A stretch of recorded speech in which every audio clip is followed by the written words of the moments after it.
Hello everyone. Bihar के शिक्षक भर्ती परीक्षा में भारतीय राष्ट्रीय आंदोलन से जितने भी क्वेश्चंस पूछे गए थे वो सारे के सारे क्वेश्चंस हम लोग इस वीडियो सीरीज में डिस्कस करने वाले हैं।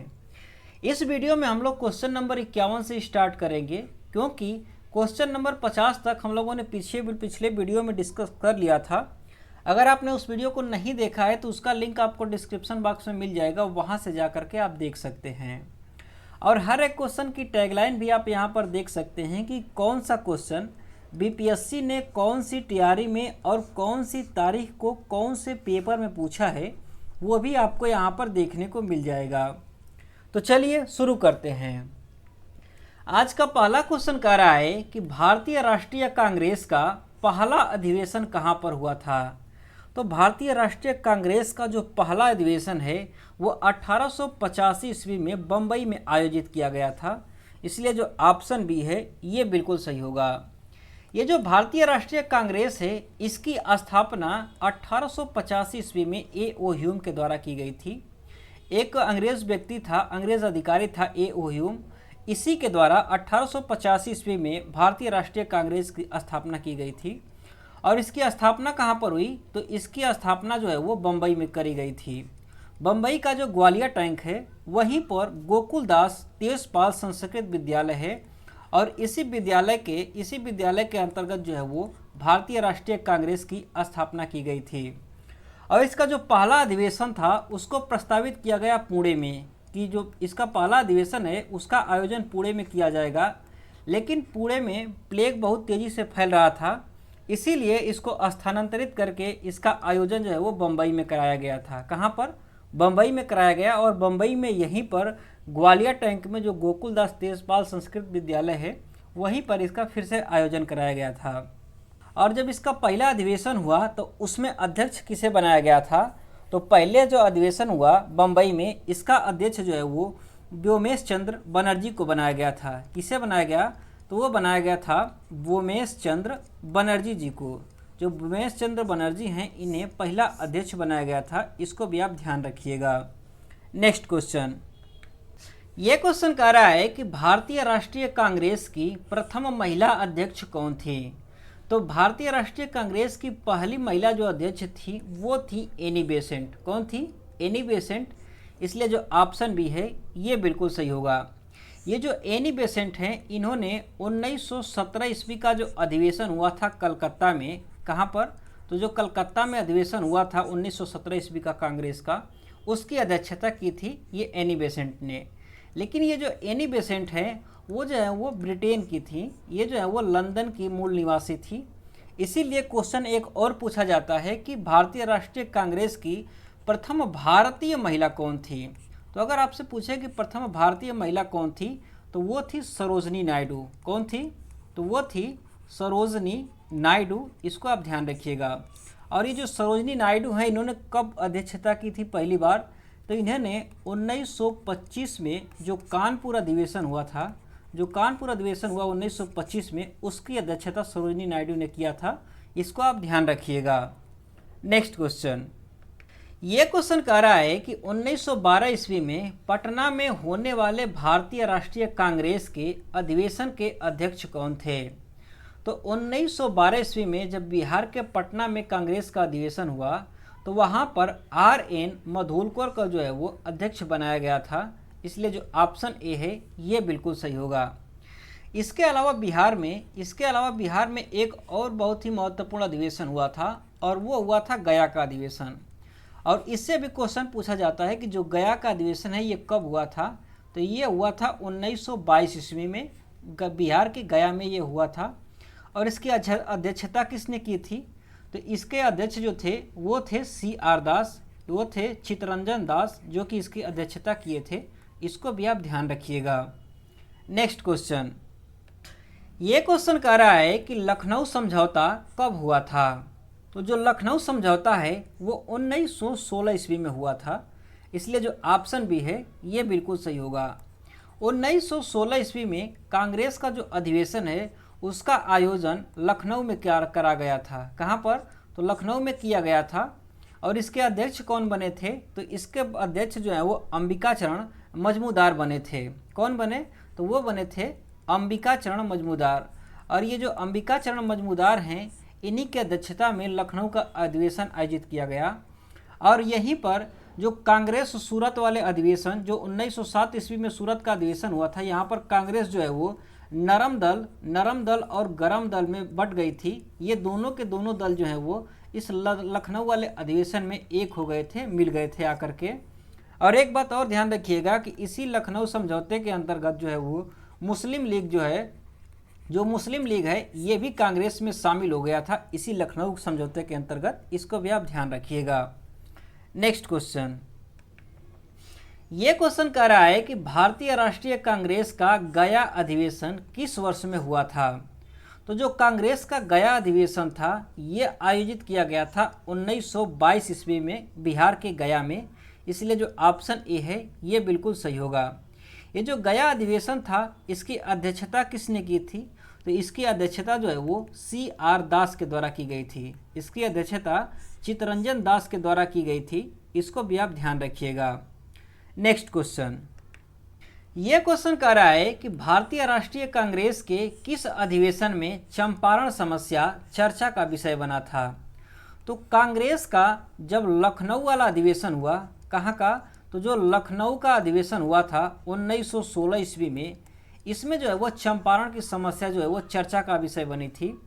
और लखनऊ अधिवेशन किसी भी ऑप्शन में नहीं दिया हुआ है, इसीलिए उपयुक्त में से कोई नहीं वाला जो ऑप्शन है ये बिल्कुल सही होगा।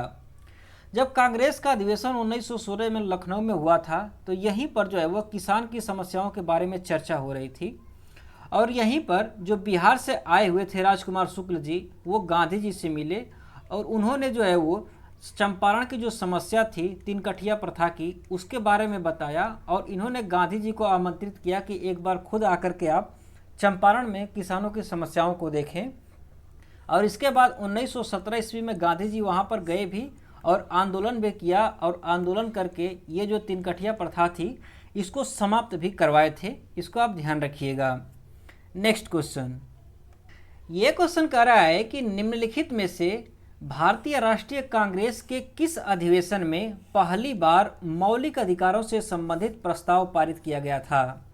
तो मौलिक अधिकारों से संबंधित पहली बार जो प्रस्ताव है वो कराची अधिवेशन में आया था। जो 1931 ईस्वी में कराची अधिवेशन आयोजित किया गया था, वहीं पर पहली बार मौलिक अधिकारों को पेश किया गया था। इसलिए जो ऑप्शन सी है ये बिल्कुल सही होगा। ये जो कराची है वो आज के समय में पाकिस्तान में पड़ती है। जो आज के समय का पाकिस्तान है उसका एक प्रांत है, वहीं पर पड़ता है ये कराची। और जब कराची अधिवेशन हुआ था तो इसकी अध्यक्षता किसने किया था। तो इसकी अध्यक्षता जो है वो सरदार वल्लभ भाई पटेल ने किया था। किसने, तो जो पटेल जी हैं उन्होंने इसकी अध्यक्षता की थी। इसको भी आप ध्यान रखिएगा। और इस अधिवेशन की एक और बहुत ही महत्वपूर्ण बात रही थी, जो कि एग्जाम में बार बार पूछा जाता है। और इसी अधिवेशन में गांधी जी ने कहा था कि गांधी तो मर सकता है, परंतु जो गांधीवाद है वो हमेशा जिंदा रहेगा। ऐसा जो है वो महात्मा गांधी ने इसी अधिवेशन में कहा था। और ये भी कई बार एग्जाम्स में पूछा जा चुका है, इसलिए इसको भी आप ध्यान रखिएगा। नेक्स्ट क्वेश्चन, ये क्वेश्चन कह रहा है कि सुरक्षा वाल सिद्धांत के आधार पर भारतीय राष्ट्रीय कांग्रेस की स्थापना ब्रिटिश सरकार को खतरों से बचाने के लिए थी। उपयुक्त विचार किस नेता के थे। तो ये जो विचार थे कि जो कांग्रेस है वो एक सुरक्षा वाल है अंग्रेज़ों के लिए, ऐसा विचार जो है वो लाला लाजपत राय ने प्रस्तुत किया था। इसलिए जो ऑप्शन बी है ये बिल्कुल सही होगा। ये जो लाला लाजपत राय हैं, यह एक क्रांतिकारी नेता थे भारत के। और इन्होंने जो है वो 1916 ईस्वी में एक पुस्तक लिखी थी। और इस पुस्तक का नाम था यंग इंडिया। क्या नाम था, तो इसका नाम था यंग इंडिया। और इसी पुस्तक में इन्होंने कांग्रेस को जो है वो सेफ्टी वाल कहा था कि कांग्रेस जो है वो अंग्रेज़ों की सेफ्टी वाल है। इसका मतलब क्या, तो सेफ्टी वाल जैसे कुकर में लगा होता है सेफ्टी वाल, जैसे आप देखे होंगे कि जो कुकर में लगा होता है, यहाँ पर आप देखेंगे सीटी लगा रहता है यहाँ पर, और यहाँ पर एक वाल लगा रहता है कि अगर प्रेशर ज़्यादा हुए और कहीं ये बंद हो गया तो यहाँ से जो है वो निकल जाएगी, कुकर फटेगा नहीं। ठीक उसी तरह से इन्होंने कहा था, जो लाला लाजपत राय हैं, कि जो कांग्रेस है वो इसी तरीके से है कि मान लीजिए कि ये जो कुकर है वो भारत है और इसमें जो है वो भारत के वासी हैं। जब भारतवासी ज़्यादा विरोध करेंगे तो कांग्रेस के माध्यम से इसको जो है वो कंट्रोल किया जाएगा, इसीलिए कांग्रेस की स्थापना की गई है अंग्रेज़ों के द्वारा, ऐसा जो है वो लाला लाजपत राय जी ने कहा था। एक बात और ध्यान रखिएगा कि ये जो यंग इंडिया पुस्तक है, इसको तो लाला लाजपत राय जी ने लिखा था, लेकिन एक यंग इंडिया जो पुस्तक नहीं बल्कि एक जो है वो पत्रिका भी थी यंग इंडिया, और ये जो पत्रिका है यंग इंडिया, इसका प्रकाशन गांधी जी ने किया था, इसको भी आप ध्यान रखिएगा। नेक्स्ट क्वेश्चन, ये क्वेश्चन कह रहा है कि भारतीय राष्ट्रीय कांग्रेस के किस अधिवेशन में पूर्ण स्वराज का सिद्धांत गृहीत किया गया था। तो पूर्ण स्वराज का जो सिद्धांत है वो पहली बार लाहौर अधिवेशन में आया था, प्रस्तावित किया गया था, जो कि 1929 ईस्वी में हुआ था लाहौर अधिवेशन, इसलिए जो ऑप्शन बी है ये बिल्कुल सही होगा। आज के समय का जो पाकिस्तान है उसी का जो पंजाब राज्य है वहीं पर ये लाहौर स्थित है, और वहीं पर 1929 ईस्वी में कांग्रेस का अधिवेशन हुआ था, जिसकी अध्यक्षता जो है वो जवाहरलाल नेहरू ने किया था, और यहीं पर पहली बार जो है वो पूर्ण स्वराज की मांग की गई थी। इससे पहले जो है वो स्वराज की मांग किया करती थी कांग्रेस, इससे पहले स्वराज की मांग किया करती थी, लेकिन 1929 ईस्वी में पूर्ण स्वराज की मांग की इसने। अच्छा, स्वराज क्या है और पूर्ण स्वराज क्या है? तो स्वराज का मतलब ये हुआ कि जो कांग्रेसी थे वो चाहते थे कि जो स्थानीय मुद्दे हैं उसका तो जो उसकी जो सरकार है वो तो कांग्रेस चलाए, लेकिन कुछ मुद्दे जैसे कि बाहरी हैं, विदेशी मामले हैं, व्यापार के मामले हैं, वो अंग्रेज जो हैं वो अपने पास रखें, और जो स्थानीय मुद्दे हैं उस पर जो है वो कांग्रेस सरकार चलाए। ये थी स्वराज की मांग। लेकिन इसके बाद 1929 ईस्वी में पूर्ण स्वराज की मांग करी जाने लगी कि जो अंग्रेज है वो पूरी तरीके से आप लोग यहाँ से चले जाओ, जितनी भी सारी समस्याएं हैं भारत की, जितने भी सारे काम हैं वो सारे के सारे भारतीय लोग कर लेंगे। नेक्स्ट क्वेश्चन, ये क्वेश्चन कह रहा है कि सुभाष चंद्र बोस भारतीय राष्ट्रीय कांग्रेस के त्रिपुरी अधिवेशन में किसको हरा करके अध्यक्ष बने थे। तो जो त्रिपुरी अधिवेशन हुआ था मध्य प्रदेश में, यहाँ पर जो सुभाष चंद्र बोस हैं वो पट्टाभी सीतारामैया जी को हरा करके यहाँ पर अध्यक्ष बने थे, इसलिए जो ऑप्शन ए है ये बिल्कुल सही होगा। ये जो कांग्रेस का त्रिपुरी अधिवेशन है ये आयोजित हुआ था 1939 ईस्वी में, और यहाँ पर कांग्रेस पद के लिए चुनाव हुआ था, और एक तरफ जो थे वो थे सुभाष चंद्र बोस जी, और दूसरी तरफ ये सीतारामैया जी थे, और जो महात्मा गांधी थे, जो गांधी जी थे, वो इस सीतारामैया जी को सपोर्ट कर रहे थे। लेकिन जब चुनाव हुआ तो उसमें सुभाष चंद्र बोस जी की विजय हुई, और ये जो है वो पट्टाभी सीतारामैया जी ये पराजित हो गए, और इसी से दुखी होकर के महात्मा गांधी ने कहा था कि पट्टाभी सीतारामैया की हार महात्मा गांधी की हार है। और इनके कहने के बाद जो कांग्रेस के कार्यकारी समिति के जो मेंबर थे वो लोग इस बात से बहुत ही दुखी हुए, और वो लोग सारे के सारे जो लोग हैं वो इस्तीफा देने लगे, और इसी बात से विचलित होकर के जो सुभाष चंद्र बोस जी हैं इन्होंने खुद ही अध्यक्ष पद से ही इस्तीफा दे दिया, और जब इन्होंने इस्तीफा दे दिया तो उसके बाद राजेंद्र प्रसाद जी को जो है वो इसका अध्यक्ष बनाया गया था। इस बात को आप ध्यान रखिएगा। नेक्स्ट क्वेश्चन, ये क्वेश्चन कह रहा है कि प्रथम अखिल भारतीय कांग्रेस समाजवादी सम्मेलन कहाँ पर आयोजित किया गया था। तो पहली बार अखिल भारतीय कांग्रेस समाजवादी जो सम्मेलन है वो बिहार के पटना में आयोजित की गई थी, इसलिए जो ऑप्शन ए है ये बिल्कुल सही होगा। ये कब आयोजित किया गया था? तो ये आयोजित किया गया था 1934 ईस्वी में। कब? 1934 ईस्वी में पटना में आयोजित किया गया था। और इसके अध्यक्ष कौन थे? तो इसके जो अध्यक्ष बनाए गए थे वो नरेंद्र देव बनाए गए थे। कौन बने थे? तो वो बने थे नरेंद्र देव, इसके अध्यक्ष थे। इसको भी आप ध्यान रखिएगा। नेक्स्ट क्वेश्चन, ये क्वेश्चन कह रहा है कि बंगाल विभाजन 16 अक्टूबर 1905 को किस दिवस के रूप में मनाया गया था।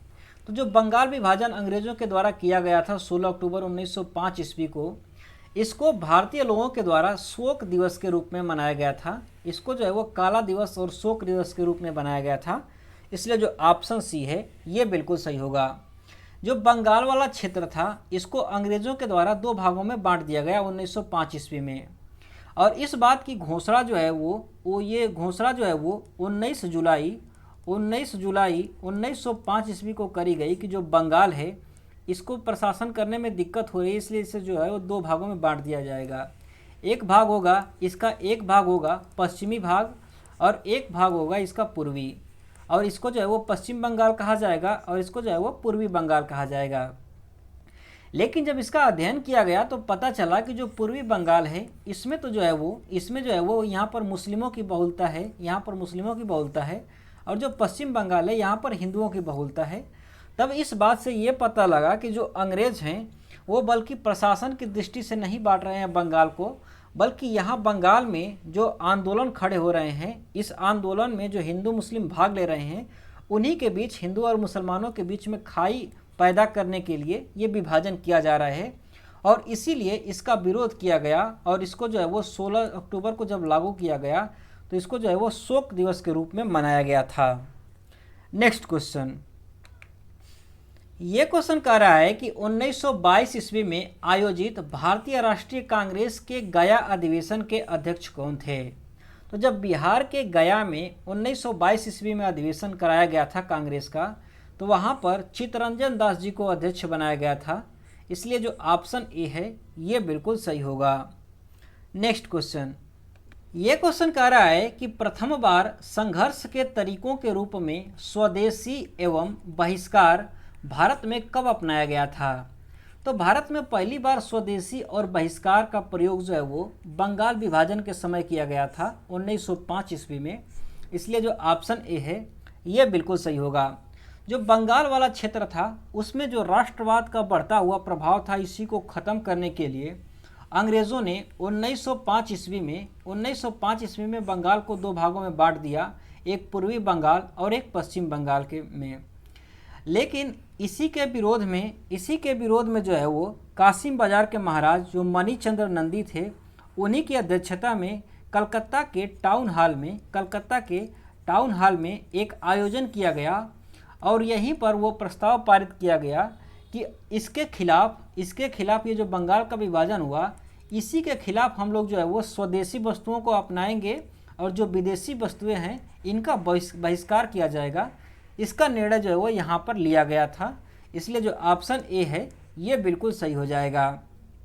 नेक्स्ट क्वेश्चन, ये क्वेश्चन कह रहा है कि बंगलार माटी बंगलार जल के लेखक कौन थे, जो मूल रूप से 1905 ईस्वी में लॉर्ड कर्जन द्वारा बंगाल के विभाजन के खिलाफ एक विरोधी गीत था और जिसके लिए पश्चिम बंगाल विधानसभा ने हाल ही में नए राज्य गान के रूप में प्रस्तावित किया है। तो पश्चिम बंगाल विधानसभा जो है वो नए राज्य गान के रूप में बंगलार माटी और बंगलार जल को प्रस्तावित किया है, जिसको कि 1905 के समय में विरोध करने के लिए अंग्रेज़ों को जो है वो रविंद्रनाथ टैगोर जी ने लिखा था। इसलिए जो ऑप्शन बी है ये बिल्कुल सही होगा। जब 1905 ईस्वी में जब विभाजन हुआ था बंगाल का, उसी समय इसी के विरोध में कई लोगों के द्वारा बहुत सारे नारे लिखे गए थे और इसी कड़ी में रविंद्रनाथ टैगोर जी ने भी एक कविता लिखी थी, बंगलार माटी बंगलार जल।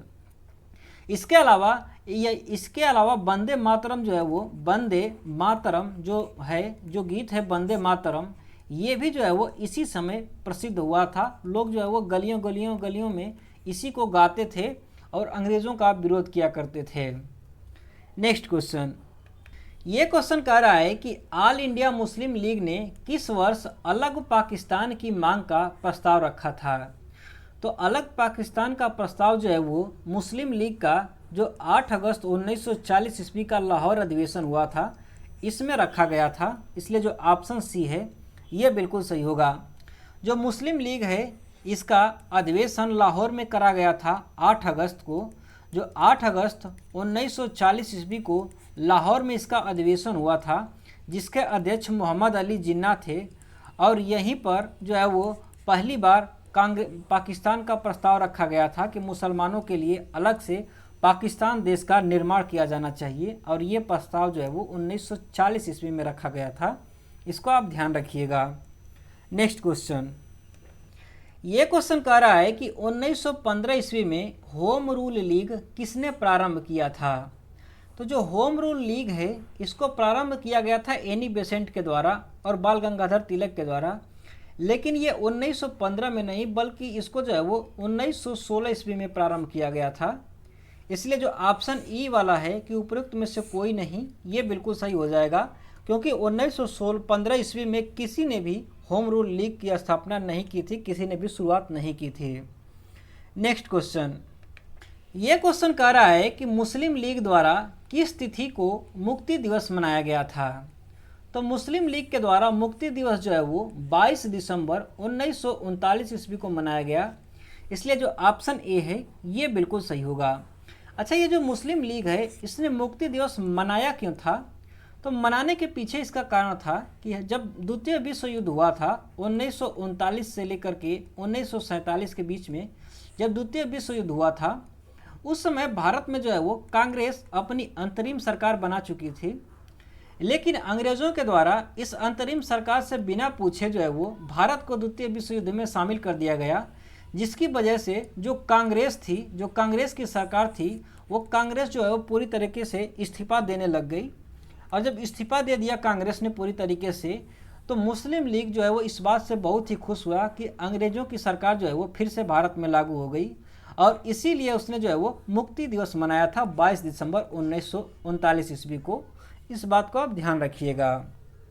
नेक्स्ट क्वेश्चन, ये क्वेश्चन कह रहा है कि किस स्थान पर बीजी तिलक, बाल गंगाधर तिलक ने होम रूल लीग की स्थापना 1916 ईस्वी में की थी।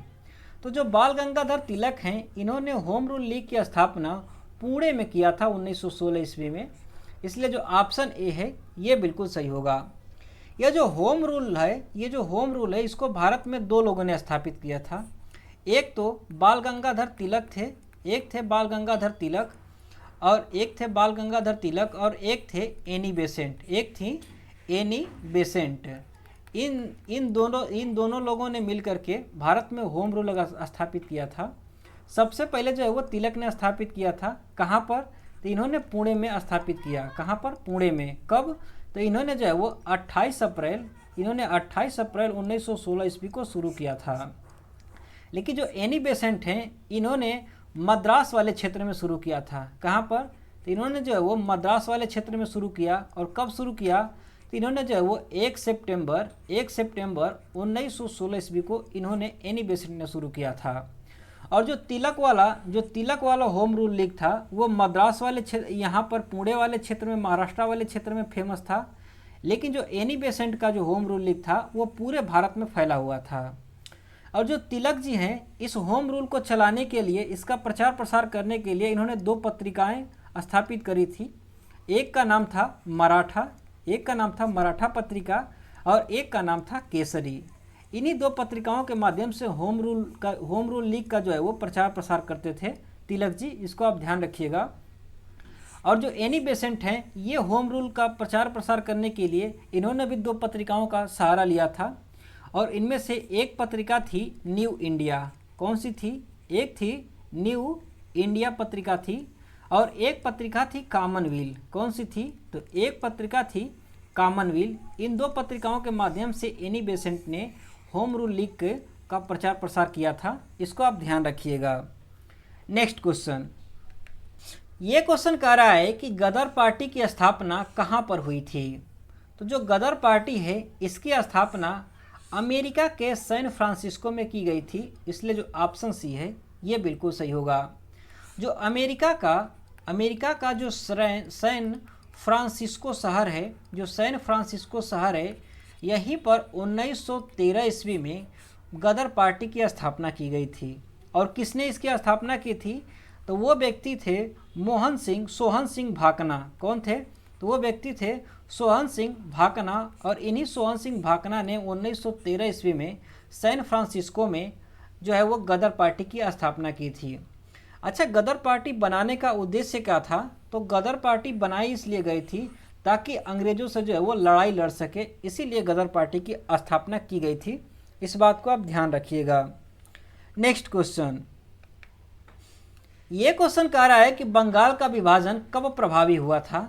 तो बंगाल का विभाजन जो है वो 16 अक्टूबर 1905 ईस्वी को प्रभावी हुआ था, इसलिए जो ऑप्शन सी है ये बिल्कुल सही होगा। इसकी घोषणा कब की गई थी? तो इसकी घोषणा जो है वो 19 अप्रैल को की गई थी। 19 अप्रैल 1905 ईस्वी को इस बात की घोषणा जो है वो लॉर्ड कर्जन के द्वारा की गई थी। और इसको जो है वो 16 अक्टूबर 1905 ईस्वी को इसको लागू कर दिया गया। और इसी के विरोध में जो है वो भारतीयों के द्वारा स्वदेशी आंदोलन चलाया गया था। इसको भी आप ध्यान रखिएगा। नेक्स्ट क्वेश्चन, ये क्वेश्चन कह रहा है कि किसने 1913 ईस्वी में अनुशीलन समिति की एक शाखा की स्थापना पटना में की थी। तो बिहार के पटना में अनुशीलन समिति की शाखा की स्थापना जो है वो सचिंद्रनाथ सान्याल जी के द्वारा की गई थी, इसलिए जो ऑप्शन ए है ये बिल्कुल सही होगा। ये जो अनुशीलन समिति है इसकी स्थापना जो है वो 1902 ईस्वी में की गई थी। और इसकी स्थापना क्यों गई थी, तो ये जो है वो एक क्रांतिकारी संगठन था जिसको कि अंग्रेज़ों से लड़ने के लिए इसकी स्थापना की गई थी। और इसी की एक ब्रांच जो है वो, इसी की शाखा जो है वो पटना में सचिंद्रनाथ सान्याल जी के द्वारा 1913 ईस्वी में स्थापित की गई। इसको आप ध्यान रखिएगा। ये जो अनुशीलन समिति है इसकी स्थापना किसके द्वारा की गई, तो इसकी स्थापना जो है वो दो लोगों के द्वारा की गई थी 1902 ईस्वी में। कौन कौन थे, तो एक तो थे बरिंद्र कुमार घोष जी और एक थे प्रेमनाथ मित्रा। इन दोनों लोगों ने मिल करके इस अनुशीलन समिति की स्थापना की थी। इसको भी आप ध्यान रखिएगा। नेक्स्ट क्वेश्चन, ये क्वेश्चन कह रहा है कि गदर पार्टी से प्रभावित होकर चिश्ती खान और डुड्डे खान ने निम्नलिखित में से किस स्थान पर विद्रोह कर दिया था। तो चिश्ती खान और डुड्डे खान इन दोनों लोगों ने जो है वो सिंगापुर में विद्रोह कर दिया था अंग्रेज़ों के खिलाफ गदर पार्टी से प्रभावित होकर के, इसलिए जो ऑप्शन सी है ये बिल्कुल सही होगा। नेक्स्ट क्वेश्चन, ये क्वेश्चन कह रहा है कि किस वर्ष मुजफ्फरपुर बम कांड की घटना घटी थी। तो मुजफ्फरपुर की जो बम कांड की घटना थी इसको अंजाम जो है वो 1908 ईस्वी में दिया गया था, इसलिए जो ऑप्शन सी है ये बिल्कुल सही होगा। अच्छा, ये जो मुजफ्फरपुर बम कांड है ये आखिर में था क्या, तो ये जो है ये कॉन्स्पिरेसी थी दो लोगों की। एक थे खुदीराम बोस और एक थे प्रफुल्ल चाकी। और इन्हीं दोनों लोगों ने एक कॉन्स्पिरेसी रची थी किसके खिलाफ, तो वहाँ पर बंगाल में एक जो है अंग्रेज जज था जिसका नाम जो है वो किंग्सफोर्ड था। उसी के खिलाफ ये कॉन्स्पिरेसी रची गई थी कि जब किंग्सफोर्ड जो है वो रास्ते से होकर के जा रहा होगा तो उसी के बग्गी पर जो है हम लोग बम फेंक करके इसको मार देंगे। और यही जो है वो रचा गया कि हम लोग जो है वो 30 अप्रैल 1908 ईस्वी को इस घटना को हम लोग अंजाम देंगे। लेकिन हुआ यूँ कि 30 अप्रैल को ये जो है किंग्सफोर्ड वो खुद नहीं आया, बल्कि एक वकील का एक बग्घी आया जिसमें कि वकील की पत्नी और बीवी थी। और ये वकील ऐसा था जो कि भारतीयों का पक्ष लेता था कोर्ट में, और इसी गलती से जो है वो इसी के बग्घी पर बम फेंक दिया गया, जिसकी वजह से उसकी बेटी और बीवी दोनों लोग यहीं पर मारे गए। और इसी बात से दुखी होकर के जो प्रफुल्ल चाकी हैं इससे इतना ज़्यादा दुखी हुए कि इन्होंने खुद जो है वो आत्महत्या कर ली बाद में जा कर के। लेकिन जो खुदीराम बोस है वहाँ से भाग निकले और इनको जो है वो बाद में पकड़ लिया गया और पकड़ करके बाद में इनको जो है वो फांसी की सज़ा दे दी गई थी। इसी को जो है वो मुजफ्फरपुर बम कांड के रूप में जाना जाता है। इसको आप ध्यान रखिएगा। नेक्स्ट क्वेश्चन, ये क्वेश्चन कह रहा है कि लंदन में अभिनव भारत का संस्थापक कौन था। तो जो अभिनव भारत नामक संस्थान थी लंदन में, इसकी स्थापना विनायक दामोदर सावरकर के द्वारा की गई थी, इसलिए जो ऑप्शन ए है ये बिल्कुल सही होगा। ये जो अभिनव भारत संस्थान है इसकी स्थापना 1904 ईस्वी में दो लोगों के द्वारा की गई थी। एक तो विनायक दामोदर सावरकर थे और एक इन्हीं के भाई थे गणेश दामोदर सावरकर। इन्हीं दोनों लोगों ने मिल करके अभिनव भारत की स्थापना जो है वो लंदन में किया था 1904 ईस्वी में। इसको आप ध्यान रखिएगा। तो फ्रेंड्स, इस वीडियो में बस इतना ही। बाकी के जो क्वेश्चंस बचे हुए हैं वह आपको अगली वाली वीडियो में मिल जाएंगे, जिसका लिंक आपको डिस्क्रिप्शन बॉक्स में मिल जाएगा, वहां से जा करके आप देख सकते हैं। ये वीडियो आपको कैसी लगी आप हमें कमेंट बॉक्स में ज़रूर बताइएगा। अगर ये वीडियो अच्छी लगी हो तो वीडियो को लाइक करिएगा। बाकी के जो आने वाली वीडियोज़ हैं उनका नोटिफिकेशन पाने के लिए चैनल को सब्सक्राइब भी कर लीजिएगा। Thanks for watching. Have a nice day. Thank you.